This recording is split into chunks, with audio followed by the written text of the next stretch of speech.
My name is Clara Monroe. I used to be a woman with a plan, a career, a high-rise apartment, and a calendar so full it didn't allow time for silence. But none of that matters anymore.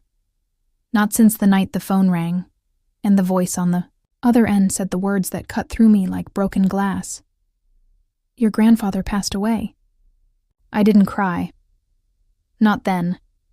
I packed a bag, bought a train ticket, and left behind the noise and concrete of the city without telling a soul. Because the truth is, he was the only one who ever really saw me.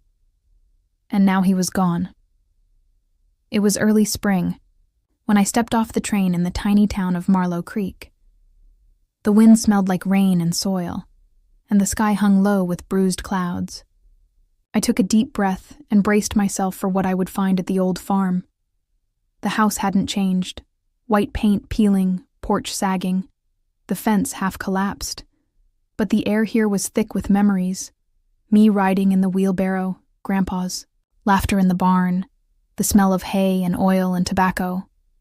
I hadn't been back in over a decade. I didn't expect company. But then I saw him. A dark figure stood in the back pasture, huge, still, and unfamiliar. A horse, not one of Grandpa's. This one was black as night with a white streak down his nose, nostrils flaring like smoke. He was watching me.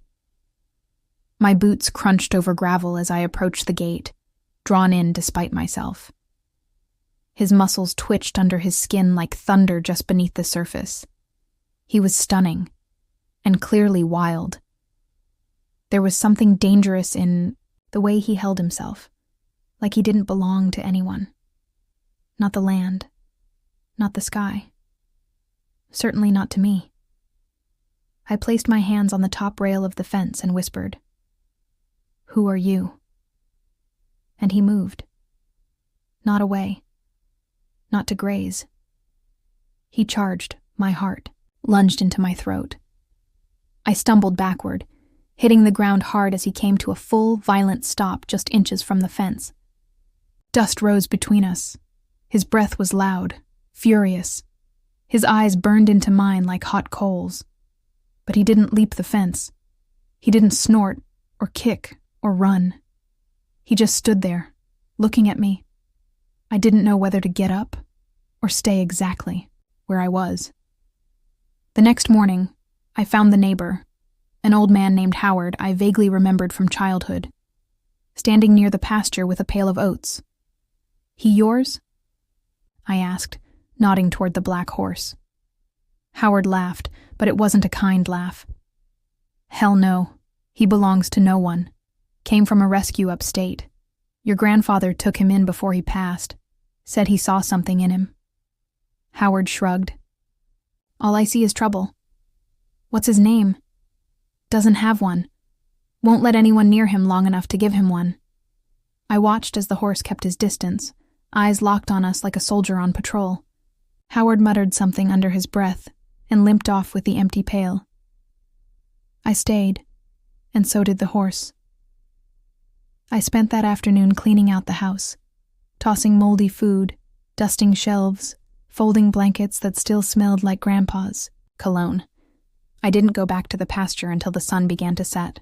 Something about the way the light touched his coat, burnished it like fire, drew me out again. This time, I brought an apple. He watched me walk up to the fence and didn't move. The apple shook in my hand, partly from nerves, partly from the weight of memories pressing against my ribs. "I'm not trying to catch you," I whispered. "I just don't want to be alone either." I placed the apple on the top rail and backed away. He didn't come to it. He just kept watching me. The days blurred, morning coffee, cleaning, walking, silence, and every evening I found myself at the edge of that field. Sometimes with an apple, sometimes with nothing but my voice.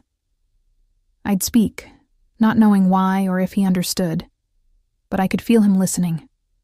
Then one night, the rain came, the kind of spring storm that hits hard and fast, fat drops pounding. The roof, the wind rattling loose shutters, thunder cracking like bones. I couldn't sleep. My chest ached like I was holding something in too tight. So I pulled on my coat and stepped outside. The wind hit me like a wave. Lightning split the sky, and in that white flash I saw him. Bran. That's what I started calling him, in my head. Bran like Raven, strong, shadowy, wild. He was pacing near the far fence, drenched and restless. I didn't think. I just ran. The mud sucked at my boots. The wind screamed. I skidded to the gate and climbed over before my better judgment could stop me. "Hey!" I yelled into the storm. "You'll catch your death out here." He turned sharply, startled, eyes wide. I thought he might bolt. Instead, he froze. And then, I don't know what came over me. I took a step toward him. 1, then 2. I raised my hands slowly, open. "It's okay," I said, my voice breaking. "I don't want anything from you. I just don't want to do this alone anymore." The rain soaked through my clothes, my hair clinging to my face. I felt like a ghost. Bran took one step toward me, then another, then nothing. He stopped just a few feet away. We stood there, breathing, rain soaking us both like a baptism. And in that moment, I wasn't a broken girl from the city. I wasn't the woman who'd lost the only family she had. I was just a presence, a soul in the dark. And so was he. Something passed between us, unspoken, raw. I didn't try to touch him. I didn't need to. We just stood still, together, in the storm. When I finally turned back toward the house, I expected him to stay.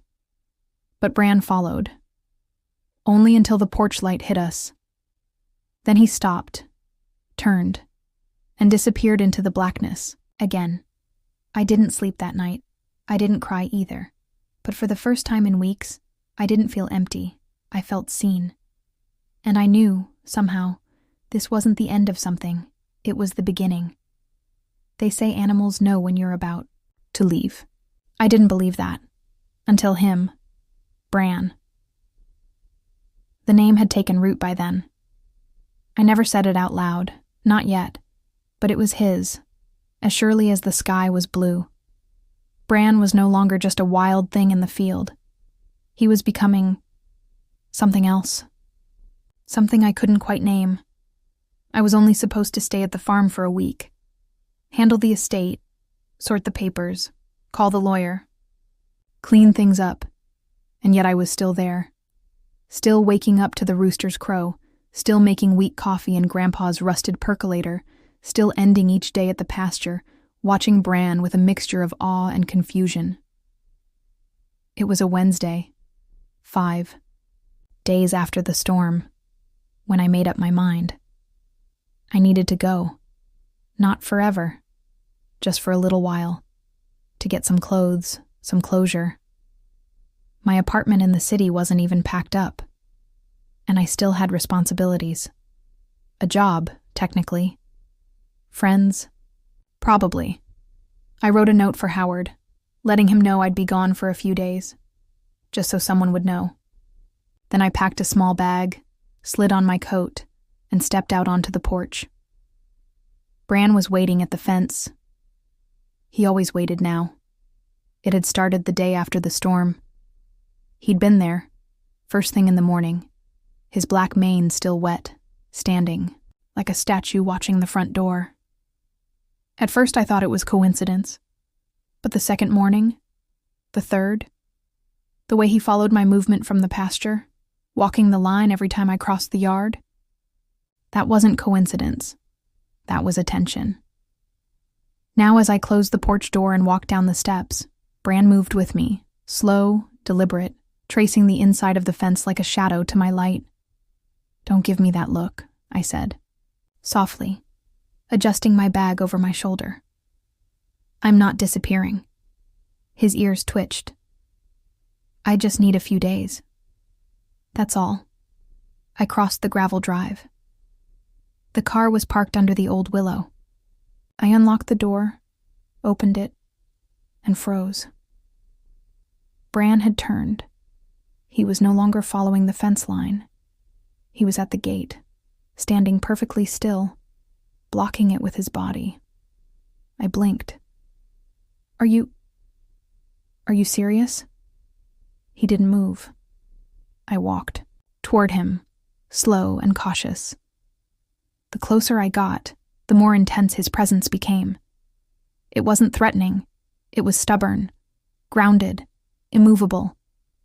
When I was 3 feet away, I stopped. His breath puffed from his nostrils, warm and damp in the morning air. He was massive. Up close like this, it was impossible not to feel the weight of him. Like a mountain had stepped in front of me and said, "No, I'm not leaving forever," I whispered. He lowered his head. I raised a hand. "Please." And then, I don't know what I expected, but he stepped forward. I stumbled back, startled, and my bag slipped from my shoulder, landing in the dirt. Bran's front hoof struck the ground once, hard. Not aggressive, just firm. He wasn't going to move. He was blocking me. I didn't know whether to laugh or cry. Instead, I sank slowly down onto the grass, right there at the gate, and looked at him. "You don't trust me, do you?" He blinked. His eyes were dark, deep, unreadable. "I get it. People leave. I've done it too." Silence. Except for the crows in the trees and the wind rustling the tall grass behind the barn. I left. My grandfather, I left this place. I didn't mean to. Not really. Life got loud. Busy. And now, I shook my head. The weight pressed against my chest again, the one that came in waves and never let me breathe fully. Bran stepped closer. So close I could see the flecks of brown in his coat, the scars near his flank, the white streak that wasn't quite symmetrical on his nose. He lowered his head again, almost touching mine. And in that moment, I knew. He wasn't stopping me because he was possessive or confused. He was afraid. Afraid I'd vanish like everyone else. Afraid I'd walk out and never come back. And God, I understood that fear too well. I didn't leave that day. I unpacked my bag. And that night, I sat on the porch long after the stars came out, watching Bran in the field, feeling something shift deep inside me. The days grew warmer, longer. And Bran became bold. He stopped waiting at the fence. He started approaching me when I came out. Not running, never running, but with this deliberate confidence that sent flutters through my stomach. He'd walk beside me now when I walked, the edge of the pasture. Not close enough to touch, but always near, always watching. One afternoon, I sat in the grass near the big oak by the hill, reading, and Bran appeared. No sound, no warning. Just presence. He lowered himself beside me. Yes, laid down, legs tucked, muscles taut but still. Like he'd made a decision and committed to it. We sat in silence. Two creatures with scars and shadows, facing the same sun. I didn't know how to explain it, not to anyone. Bran wasn't just a horse. He was a mirror. Every time I looked at him, I saw the things I didn't say. The grief I hadn't admitted. The fear I carried like a second skin. He knew. Not in the way humans know, but in the way animals sense. In the way they listen without asking. In the way they stay. It was a Thursday when I tried again. Just to see. Just to test. I packed a smaller bag this time, didn't write a note. Didn't even say goodbye. I walked toward the car quietly, like slipping out of a bedroom before someone wakes. Bran was grazing, or pretending to, because the moment I opened the car door, he lifted his head and trotted. Not walked, not stepped. Trotted, straight, to the gate, and blocked it. Again. I laughed. Actually laughed, despite the lump in my throat. Are you kidding me? He didn't flinch. I walked up to him, bold this time, and placed my hand on his shoulder. You're not going to let me go, are you? He turned his head slowly, pressing it into my chest, and that's when I broke. I dropped the bag, wrapped my arms around his neck, and cried into the thick, warm curve of him. No words, no explanations, just tears. He stood still the entire time, holding me down, holding me together. That night, I didn't just stay. I made a decision. I wasn't going back. Not now.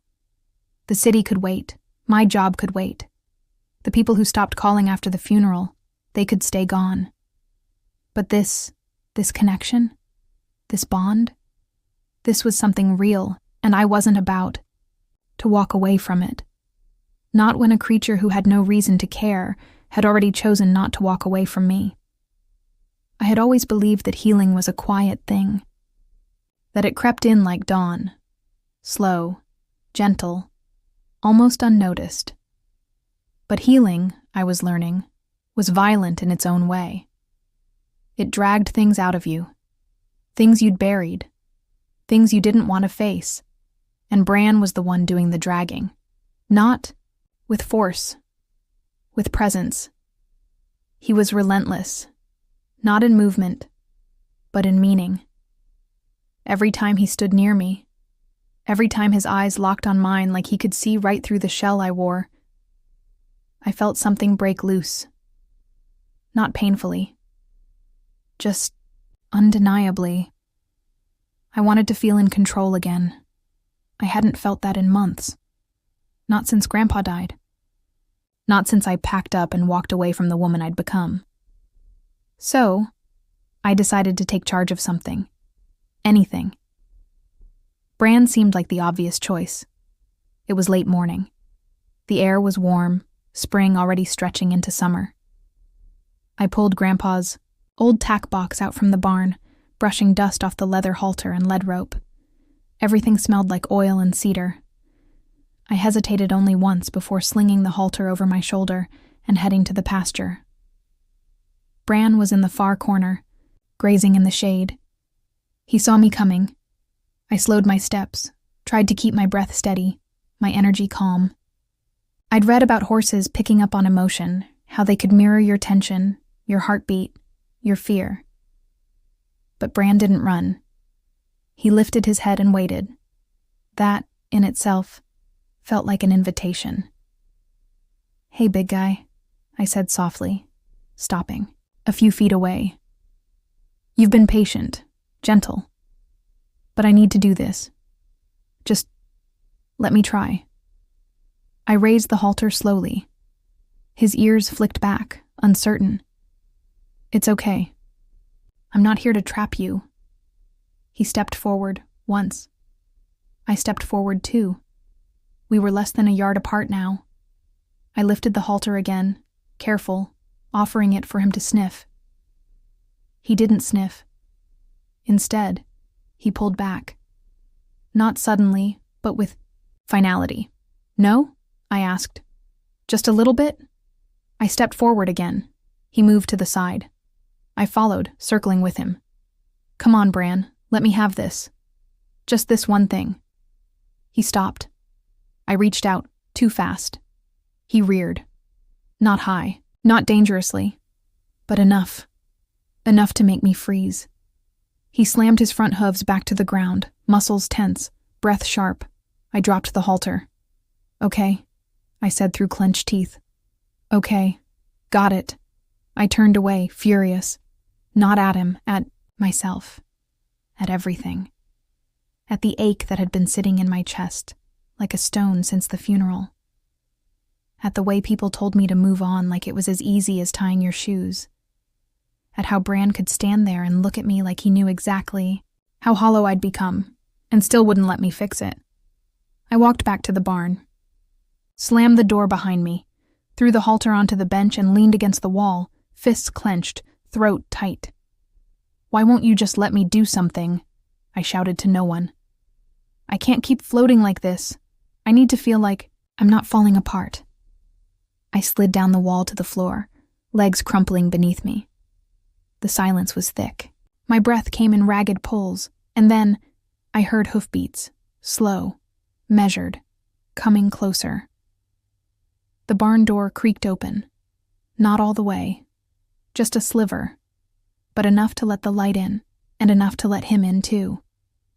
Bran stepped into the doorway, paused, looked at me, and walked inside.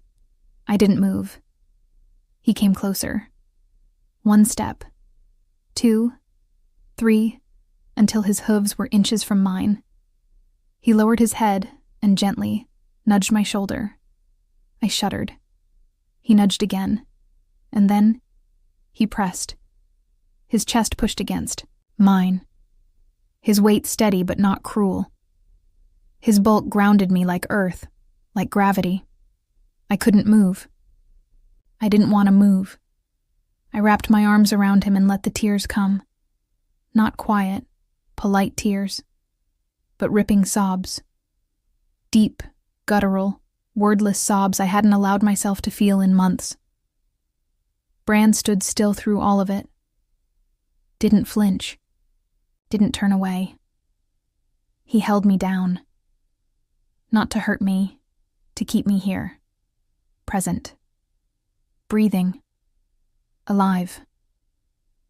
I don't know how long we stayed like that. Eventually, the tears dried. My breathing slowed, my hands rested on his neck, fingers tangled in the strands of his thick mane. "Okay," I whispered. "Okay." He stepped back, just a little, enough to let me move, but not enough to leave. I picked up the halter, held it in my hand. Bran didn't flinch. But I didn't try again. Not yet. We walked out of the barn together, side by side. Not as trainer and horse, but as two beings trying to understand what it meant to be whole again. That evening, I sat on the porch with a cup of tea, watching the sky bleed pink and orange over the hills. Bran stood in the pasture facing the house. He didn't graze. He just looked at me. I raised my hand. He flicked his ears. It felt like a promise. A beginning, not an ending. The next day, I didn't bring the halter. Instead, I brought nothing. Just myself. I sat in the grass by the fence and waited. And Bran came. He walked up to me and lowered his head. I raised my hand and touched his nose. Gently this time, without demand. His skin twitched, but he didn't pull away. I smiled through the tears that surprised me again. I fought back, I whispered. But you didn't let go. His breath puffed against my face, warm and steady. I think I needed that. Healing isn't quiet. It doesn't ask permission. Sometimes it comes in the form of a horse who won't let you leave, won't let you run, won't let you pretend. Sometimes it holds you down, not to trap you, but to save you. And for the first time in a long time, I wasn't afraid of that. I used to hold my breath without realizing it. In meetings, on subways, at dinner tables with people who called themselves friends but never asked real questions. I'd smile, nod, perform, then exhale in private, like letting out air would break the illusion. But out here, on the farm, with Bran watching my every move like I was something worth staying for, I started learning to breathe again, not all at once, not with ease, but slowly, one inhale at a time. It started with movement, small, deliberate, uncertain. I began following him, through the field, matching my steps to his when he walked along the fence line. He never ran from me anymore. But he didn't make it easy either. He'd test me. Pause, shift direction, cut through the trees. And I had to stay sharp, aware, focused. Some days, he ignored me altogether. Other days, he'd stop and wait. Those were the days I cherished most. I kept the halter near, hanging from the post by the gate, but I didn't bring it with me. Not yet. I wasn't ready, and I had a feeling he wasn't either. Instead, I worked on rhythm. Trust touch. I started brushing him with an old curry comb I'd found in the tack box. The first time I approached with it, he sniffed the handle, snorted, and turned away. But the next day he let me try. I brushed his neck first, slow and gentle, then his shoulders, then down his side. The moment I touched his flank, he jerked. Not violently, but sharp. Like a warning. I backed off. "Okay," I whispered. "Not yet. I hear you." That became a pattern. Push a little. Pause. Listen. Try again. Bran wasn't the only one learning. I was too. The tension came back one afternoon, sudden and unexpected.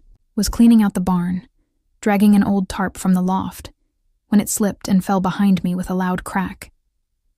The wind had picked up, rattling loose wood and flapping the open doors, and then I heard it. A scream. Not human. Equine. I rushed. Outside, Bran was panicking. He galloped in wild, aimless circles, his chest heaving, eyes wide.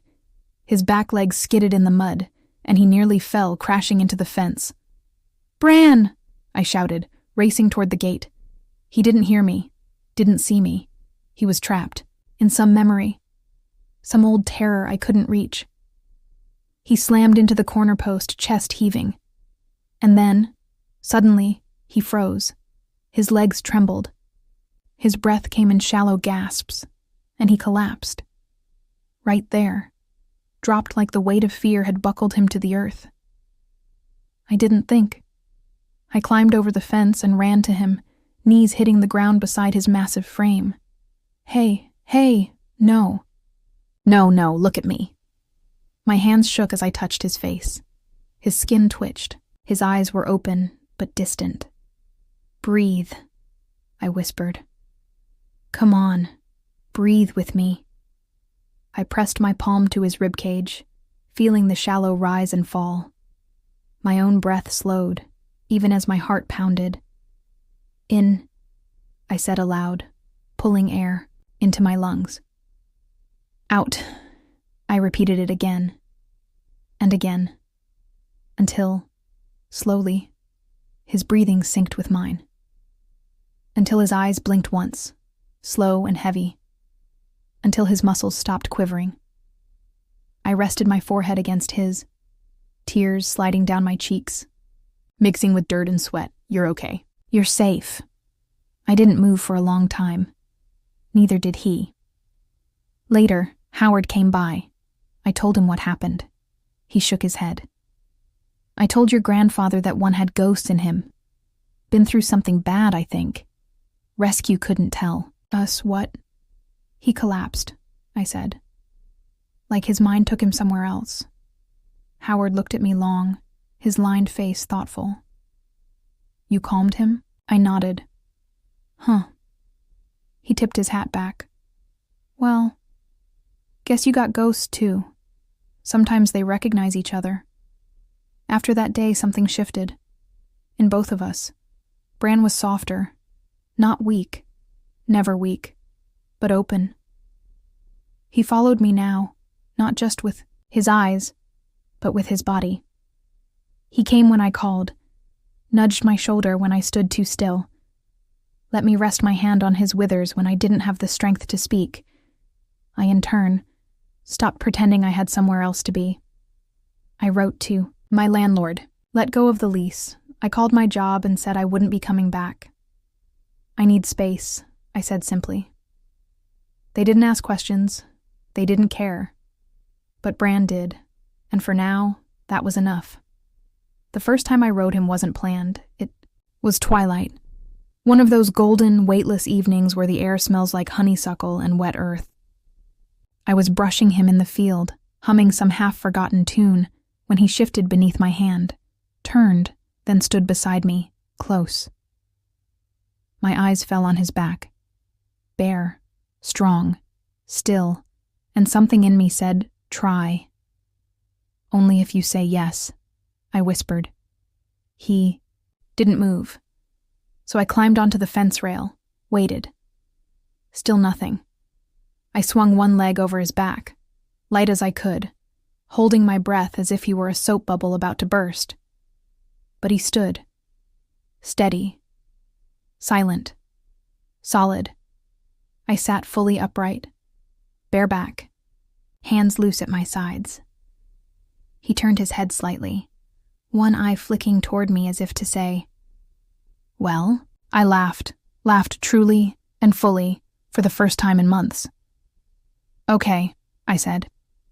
Let's go. And we walked. Just a few slow steps. But it felt like miles. It felt like flight. That night, I couldn't sleep. My body buzzed with something electric, fear, joy, adrenaline. I got up, wrapped a blanket around my shoulders, and stepped out into the moonlight. Bran was waiting. As always. This time, I walked to him.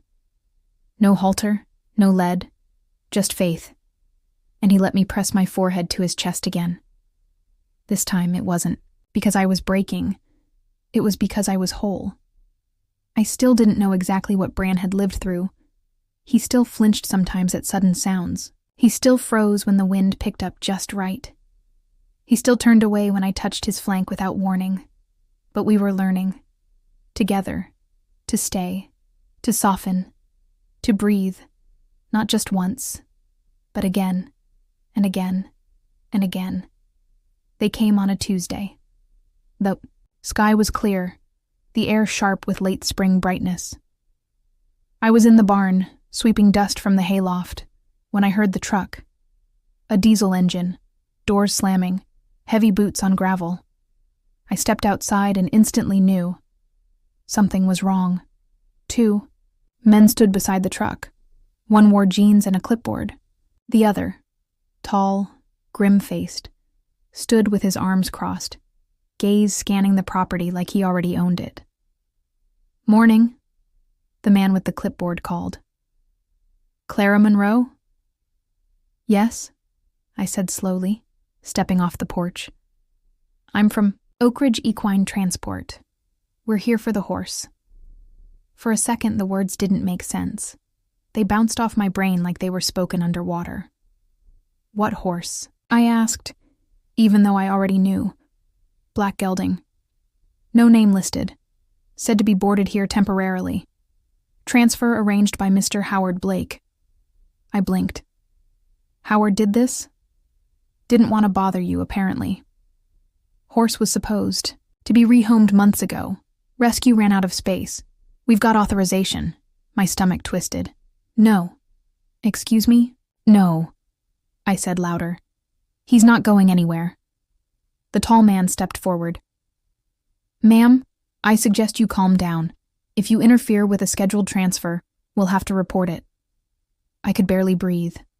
They were here to take him, Bran. Like he was nothing. Like he hadn't saved me. Like he hadn't become everything. No one told me, I said, my voice shaking. No one asked. The clipboard guy sighed. I'm sorry. We're just doing our job. Where is he? And then, a sound broke the moment. Hoofbeats, behind me. Fast, Bran. He came thundering across the field, mane wild, muscles rippling like storm. Clouds made flesh. He galloped straight toward the gate, then slammed to a stop, dust swirling around him like smoke. The 2 men stared. The tall one muttered, Damn. Bran stood with his chest puffed, head high, legs braced. A warrior stance. Not frightened, defiant. He knows, I whispered. He knows what this is. The clipboard guy cleared his throat. We're not going to force him. We'll call Howard, clarify the situation. But if this horse is unclaimed property, he's not, I snapped. He's mine. The man raised a brow. You have paperwork? I hesitated. No. Of course. I didn't. He came with the land, like the wind and the trees and the memory of my grandfather's laugh. But suddenly, that wasn't enough. The men backed off, for now. Said they'd give me a day to sort it out. I called Howard furious. He sounded tired, guilty. I didn't know he mattered that much to you, he muttered. Was trying to do the right thing. He's not a thing, Howard. He's not cargo, he's not replaceable. Silence. Then, all right, you want him? Make it official. That night, I sat by the gate, paperwork spread across my lap. The stars shimmered overhead like breath I hadn't yet exhaled. My pen hovered over the signature line, hand trembling. Bran stood just behind me, grazing. Are you sure? I whispered. He lifted his head, walked over, and pressed his nose to my shoulder. I signed. The next morning the truck came back. Clipboard guy stepped out, hopeful. Well? I handed him the papers. He's not going anywhere. He read, scanned, sighed. All right. Then guess he chose as human. He turned back to the truck. But I was already running, toward the pasture. Bran was at the far end, watching. I called him. He didn't hesitate. He ran to me. The wind whipped through his mane, the ground shook beneath him, and the moment he reached me, he didn't stop. He slowed, turned, and pressed his body against mine. Not to push, not to block, but to stay. I saddled him for the first time that afternoon.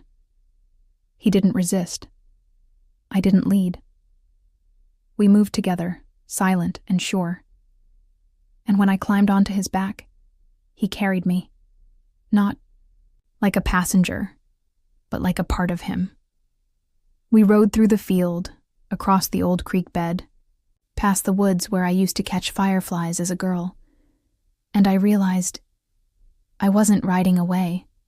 I was riding into something real, something lasting.